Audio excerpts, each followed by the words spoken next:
ನಾವೆಲ್ಲ ಒಂದು ಬದುಕಿನಲ್ಲಿ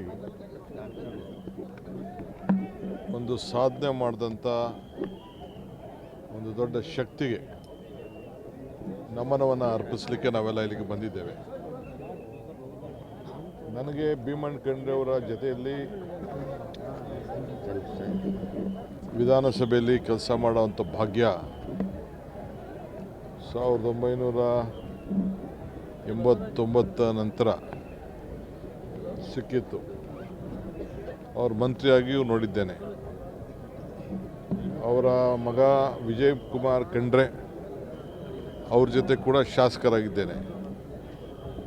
ಅದಾದ ಮೇಲೆ ಅವ್ರ ಮಗ ಈಶ್ವರ್ ಖಂಡ್ರೆ ಅವ್ರ ಜೊತೆ ಶಾಸಕರ ಕೆಲಸ ಮಾಡಿದ್ದೇನೆ, ಮಂತ್ರಿಯ ಕೆಲಸ ಮಾಡಿದ್ದೇನೆ ಮತ್ತು ನನ್ನ ಜೊತೆ ಅವರು ಕಾರ್ಯಾಧ್ಯಕ್ಷರ ಕೂಡ ಕೆಲಸವನ್ನು ಮಾಡಿದ್ದಾರೆ.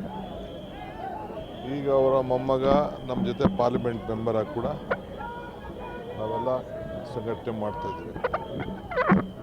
ಸಾಮಾಜಿಕವಾಗಿ, ಶೈಕ್ಷಣಿಕವಾಗಿ ಮತ್ತು ವೀರಶೈವ ಸಮಾಜದ ಅಧ್ಯಕ್ಷರಾಗಿ ಇಡೀ ರಾಜ್ಯ ಸಂಘಟನೆ ಮಾಡಿ ಕಾಂಗ್ರೆಸ್ ಪಕ್ಷದ ಒಂದು ದೊಡ್ಡ ಆಸ್ತಿ, ಈ ಕುಟುಂಬನೇ ಕಾಂಗ್ರೆಸ್ ಪಕ್ಷದ ಒಂದು ದೊಡ್ಡ ಆಸ್ತಿ. ಸೊ ನಾನು ಇನ್ನೊಬ್ಬ ಅವ್ರ ಕುಟುಂಬಕ್ಕೆ MLC ಕೊಡಬೇಕು ಅಂತೇಳಿ ಆಸೆ ಪಟ್ಟೆ. ನಾನು ಅಧ್ಯಕ್ಷ ಆದ ತಕ್ಷಣ ಅವ್ರು ಹೇಳಿದ್ರು ನಮ್ಮ ಪಕ್ಷ ಗೆಲ್ಲಬೇಕು, ನಮ್ಮ ಈಶ್ವರ್ ಖಂಡ್ರೆ ಅವರು. ಇನ್ನೊಬ್ಬ ನಮ್ಮ ಬಸವರಾಜ್ ಪಾಟೀಲ್ ಅವರ ಮಗನಿಗೆ, 3ನೇ ಮಗನಿಗೆ ಕೊಡೋಣ ಸೀಟು ಅಂತೇಳಿ ಅವ್ರು ಕೊಟ್ಟು B.Pharmನ ಅವ್ರಿಗೆ ಕೊಟ್ಟರು. ಅಂದರೆ ಆ ರೀತಿ ಪಕ್ಷಕ್ಕೆ ಭಾಳ ನಿಷ್ಠೆಯಾಗಿ ಕೆಲಸ ಮಾಡಿದಂಥ ಒಂದು ದೊಡ್ಡ ಕುಟುಂಬ ಇವತ್ತು ವಿದ್ಯಾಕ್ಷೇತ್ರದಲ್ಲಿ ಈ ಭಾಗದ ಬೀದರ್ ಅಭಿವೃದ್ಧಿಗೆ ಭಾಳ ಚೆನ್ನಾಗಿ ಕೆಲಸ ಮಾಡಿ ಸಾಕ್ಷಿ ಗುಡ್ಡೆಗಳನ್ನ ಬಿಟ್ಟು ಹೋಗಿದ್ದಾರೆ. ಸೊ ಒಂದು ಮಗು ಹುಟ್ಟಿದಾಗ ಮಗು ನಗನಗ್ತಾ ಸಮಾಜ ಇದ್ದರೆ ಮಗು ಅಳ್ತದೆ, ಸಮಾಜ ಖುಷಿ ಪಡ್ತದೆ. ಒಂದು ಮಗು ಸತ್ತಾಗ ಸಮಾಜ ದುಃಖ ಆಗ್ತದೆ.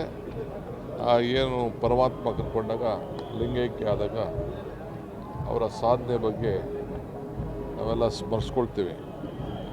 ಸೊ ಹಂಗೆ ಇವತ್ತು ನಾವೆಲ್ಲ ಎಷ್ಟೇ ದೂರ ಇದ್ದರೂ ಕೂಡ, ನಾನು ದೆಹಲಿಯಲ್ಲಿ, ಮುಖ್ಯಮಂತ್ರಿಗಳು ಬೆಂಗಳೂರಲ್ಲಿ, ನಾವೆಲ್ಲ ಏನೇ ಇದ್ದರೂ ಕೂಡ ನಾವೆಲ್ಲ ಬಂದು ಇವತ್ತು ಈ ಒಂದು ಪವಿತ್ರವಾದಂಥ ಕಾರ್ಯಕ್ರಮದಲ್ಲಿ ಪಾಲ್ಗೊಂಡಿದ್ದೇವೆ.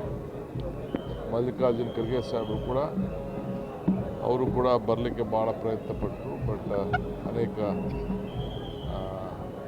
ಅಲ್ಲಿ ಮೀಟಿಂಗ್ಗಳೆಲ್ಲ, ಇಂಪಾರ್ಟೆಂಟ್ ಮೀಟಿಂಗ್ಗಳೆಲ್ಲ, ಹೊರಗಡೆ ರಾಜ್ಯದ ಚುನಾವಣೆಗಳು ಮೀಟಿಂಗ್ ಫಿಕ್ಸ್ ಆಗೋಯಿತು. ಅವರು ಬರ್ತಾರೆ.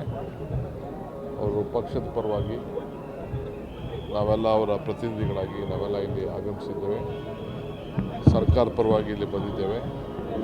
ಅವರ ಆತ್ಮಕ್ಕೆ ಶಾಂತಿ ಸಿಗಲಿ, ಅವರೆಲ್ಲ ಅನ್ಯಾಯಗಳಿಗೆ ಆ ದುಃಖವನ್ನು ಭರಿಸುವಂಥ ಶಕ್ತಿ ಸಿಗಲಿ ಅಂತೇಳಿ ಆ ಭಗವಂತನಲ್ಲಿ ನಾನು ಪ್ರಾರ್ಥನೆ ಮಾಡ್ತೀನಿ.